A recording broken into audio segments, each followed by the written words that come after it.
예, 오늘 주신 말씀은 사도행전 23장 12절부터 35절까지 되겠습니다. 한 절씩 읽도록 하죠. 제가 먼저 12절 보겠습니다. 날이 새매 유대인들이 당을 지어 맹세하되 바울을 죽이기 전에는 먹지도 아니하고 마시도 아니하겠다 하고 이같이 맹세한 자가 40여 명이라. 대제사장들과 장로들에게 가서 말하되 우리가 바울을 죽이기 전에는 아무것도 먹지 않기로 굳게 맹세하였으니 이제 너희는 그의 사실을 더 자세히 알아볼 양으로 공의와 함께 총장에게 전하여 바울을 너희에게로 데리고 내려오게 하라. 우리는 그가 가까이 오기 전에 죽이기로 준비하였노라 하더니 바울의 생질이 그들이 매복하여 있다 함을 듣고 와서 영문에 들어가 바울에게 고한지라. 바울이 한 백부장을 청하여 가로되 이 청년은 천부장에게로 인도하라.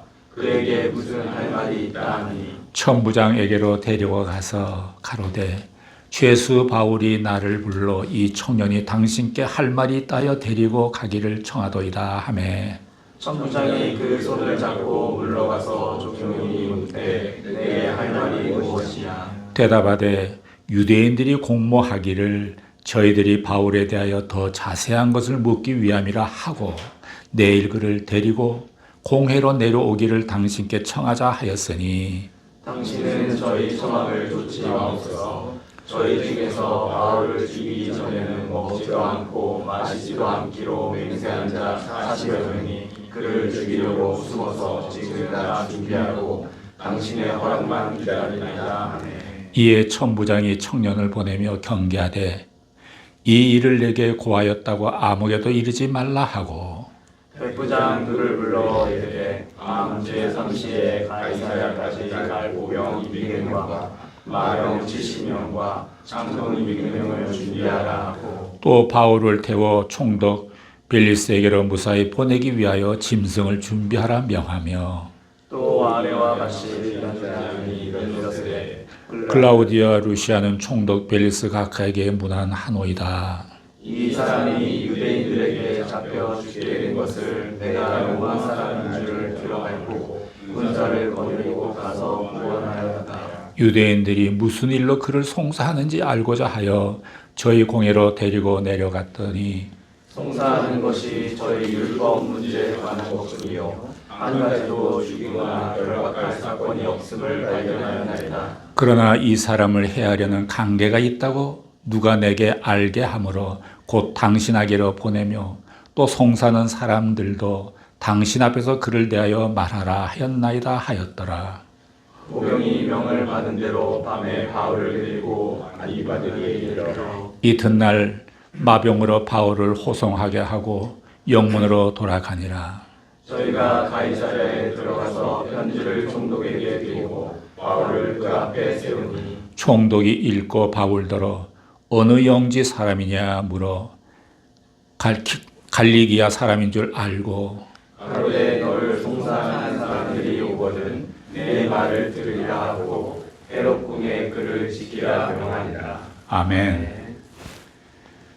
네, 지난주에도 한번 말씀을 드렸는데 우리 인생은 가만히 생각해 보면 야구 경기 같다라는 생각이 듭니다. 야구 경기가 1회 전부터 9회 말까지 있지 않습니까? 우리 인간들도 나이가 10대, 20대, 30대, 90대 말까지 살아가고 있지 않습니까? 혹시 여러분은 인생을 살아가면서 홈런을 친 일이 있습니까?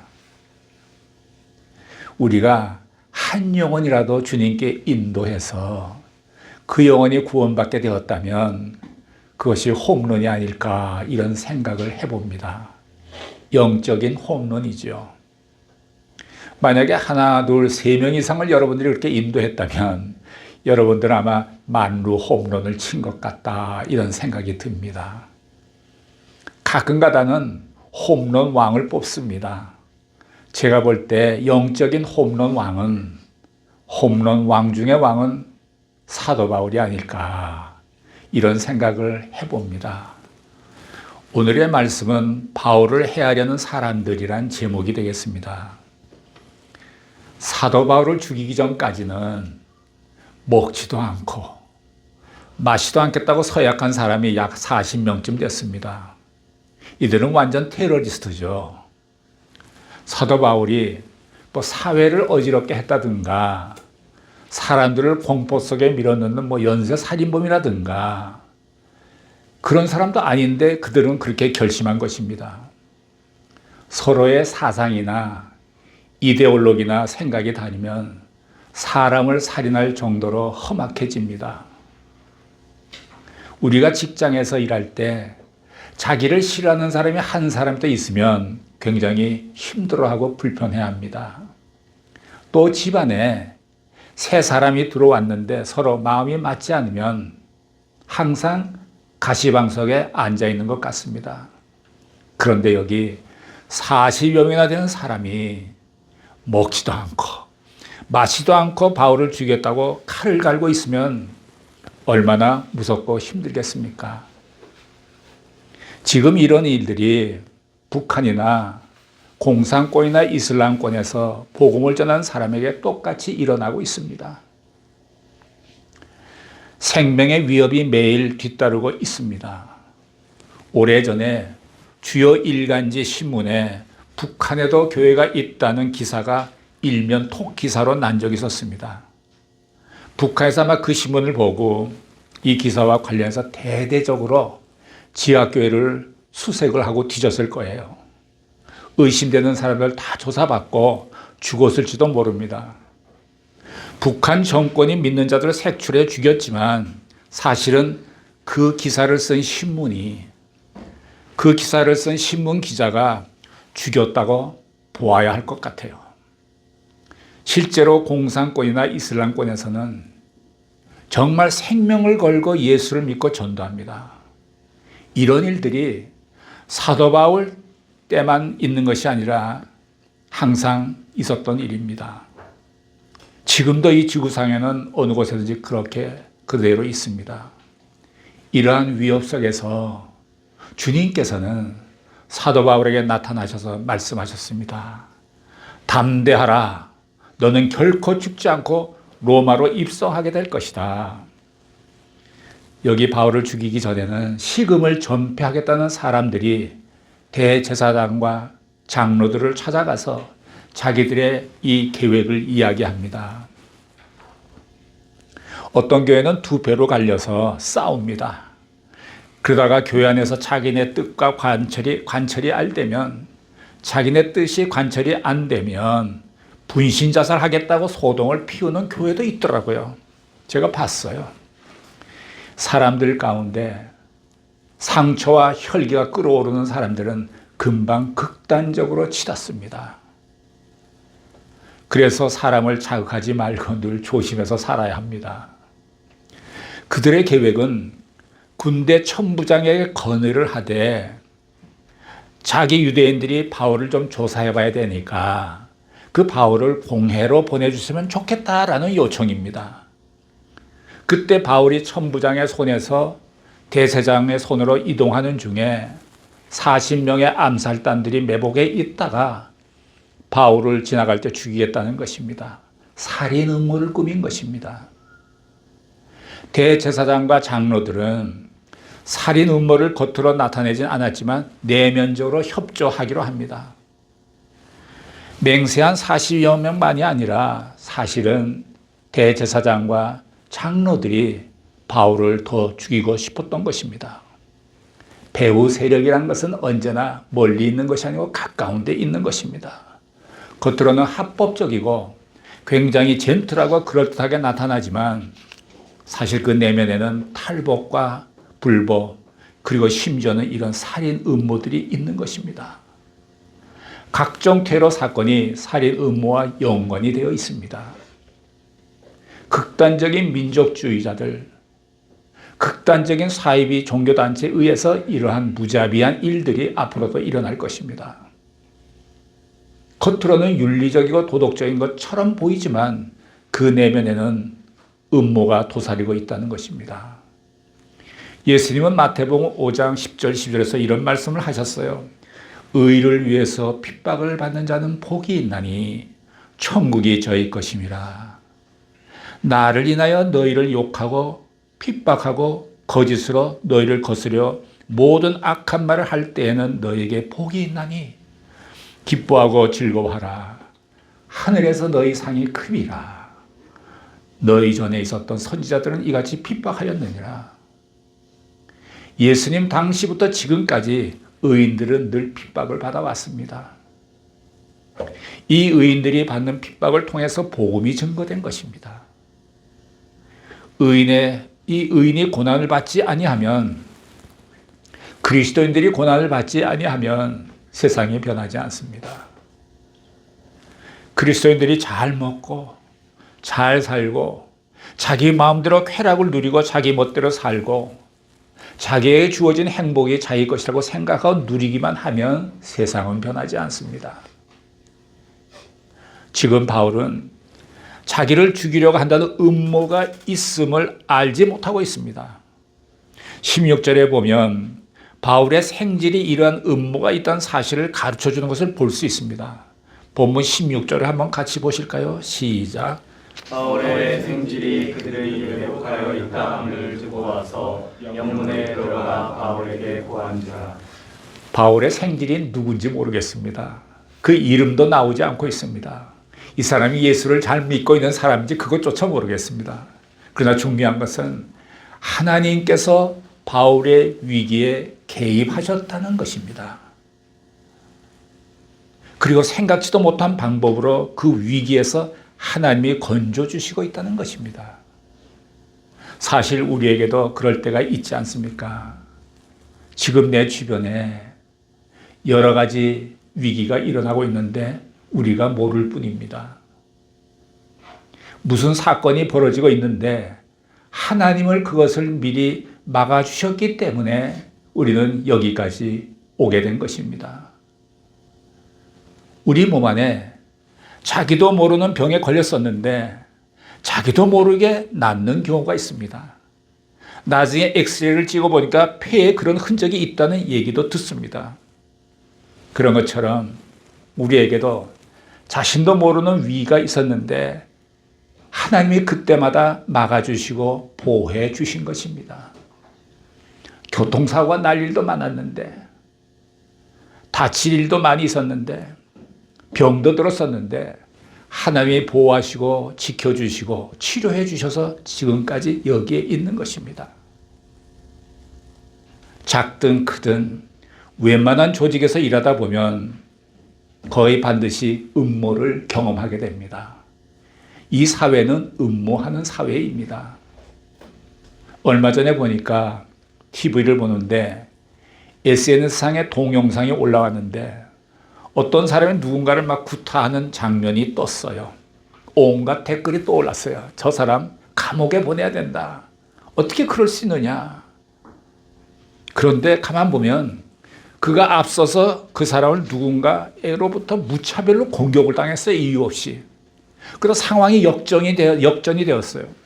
완벽한 정당 방위였는데 앞에 동영상은 살짝 삭제해 놓고 뒤에 것만 보여주니까 그 사람이 악인이 된 거예요. 요새 SNS에 있어서 너무 간단히 음모를 꾸며요. 가짜도 많이 나오고 참 혼란한 세상입니다. 우리는 거래할 때, 일할 때에 악인을 만나지 말아야 합니다. 근데 이 세상은 악인이 선인보다 많습니다. 어떻게 악인을 안 만날 수 있겠어요? 하나님이 우리를 산울로 둘러쳐 주셔서 보호해 주셔야 합니다. 하나님의 보호막이 필요합니다. 내 노력으로는 악인을 구별 잘 못합니다. 우리가 사방으로 우겨쌈을 당하고 낙담한 일들을 겪을지라도 결코 위험에 처하지 않게 되는 것은 하나님의 보호막이 있기 때문입니다. 심판은 하나님의 보호막을 치워버리는 것입니다. 그러면 사탄이 벌떼처럼 덤벼듭니다. 우리가 욥의 사건을 알지 않습니까? 사탄이 하나님께 그러죠. 욥을 사늘로 둘러쳐줬기 때문에 그렇지, 그것이 치워지면은, 그러니까 하나님께서 그러면 너는 그 생명은 건드리지 말고, 그랬더니 사탄이 그 다음부터 보호막이 치워진 욥에게 달려들어서 얼마나 고생을 시킵니까? 아이들이 다 죽고 그의 아내도 당신 하나님을 저주하고 죽으라 이런 말도 하고, 얼마나 몸이 가려운지 기왓장으로 몸을 긁는 그런 욥의 모습이 있었지 않습니까? 보호막이 치워지면 사탄이 이렇게 덤벼듭니다. 여러분들은 알지 못할지 모르지만 눈에 보이지 않게 하나님의 보호막이 있어서 여기까지 온 겁니다. 그리고 우리는 감사해야 될 거예요. 사도 바울은 이런 음모의 소식을 듣고 백부장을 통해서 천부장에게 이러한 사실을 다 알리도록 합니다. 여러분이 기도하면 어떤 일을 당하든지 흔들리지 않습니다. 기도하면 하나님이 움직이십니다. 기도 안 하면 내가 내 생각대로 움직이게 됩니다. 그 결과가 어떻게 되겠습니까? 천부장은 전혀 알지 못했던 음모의 계획을 듣게 됩니다. 이 천부장은 하나님도 안 믿고 예수를 믿지 않는 사람인데 그 말을 듣고 바울을 도와주기 시작합니다. 참 이상한 일입니다. 주님의 일을 하다 보면 예수 안 믿는 사람들이 나서서 도와주는 경우가 있습니다. 하나님께서는 불신자까지도 경우에 따라서는 사용을 하십니다. 자, 이제 22절부터 24절을 보면 제가 먼저 읽죠. 이에 천부장이 청년을 보내며 경계하되 이 일을 내게 고하였다고 아무에게도 이르지 말라 하고 백부장들을 불러 이르되 밤제 3시에 가이사랴까지 갈 보병 200명과 마병 70명과 창군 200명을 준비하라 명하며 24절 함께 읽죠. 시작.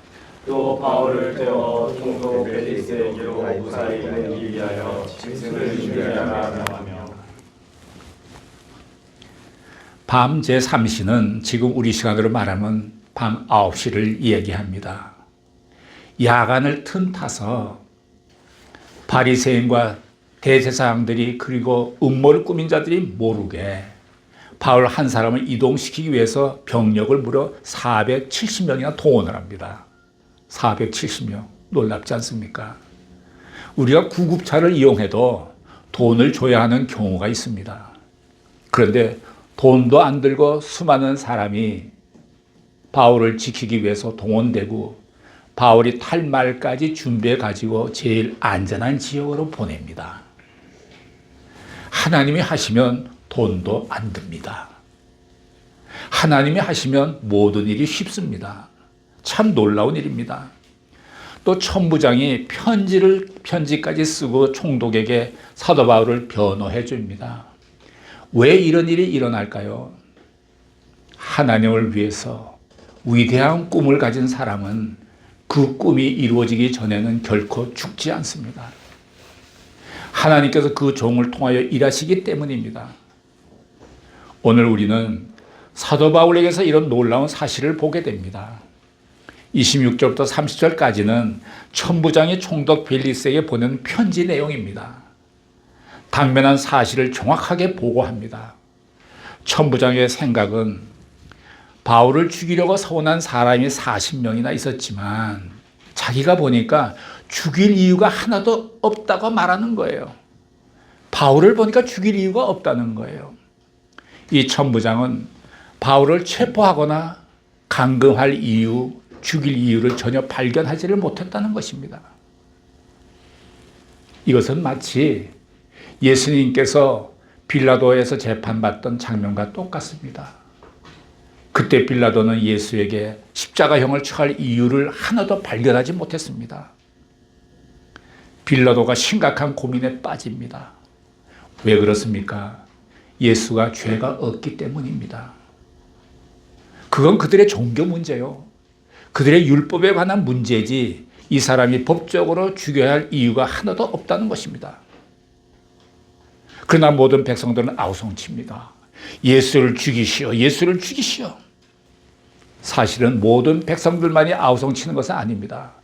그 뒤에는 배후 세력이 있었습니다. 바로 바리새인과 대제사장들과 사두개인과 장로들이었습니다. 그들은 예수를 죽여야만 했던 것입니다.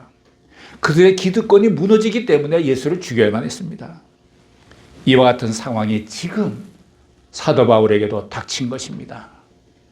오늘날 그리스도인들과 성직자들은 예수 때문에 핍박을 받고 감옥에 들어간 것이 아니라 너무 부끄럽지만 사기 사건에 말려들고 윤리적으로 도덕적으로 흠이 잡혀서 세상에서 손가락질 받는 일이 너무 많습니다. 오늘날 이 사회에서 일어나고 있는 모든 부정과 대형 사고에 기독교인이 꽤 많이 연루되어 있습니다. 목사가 예수를 전하다고 감옥에 들어간 것이 아니라 사기 사건으로 감옥에 들어간 것이 현실입니다.